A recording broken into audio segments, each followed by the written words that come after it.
Spring Creek Nature Preserve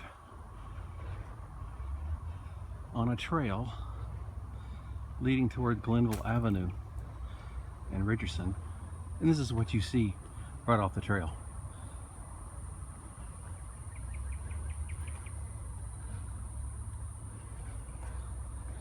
All the trees have been cut. There's no more preserve on this side of the Spring Creek Nature Preserve.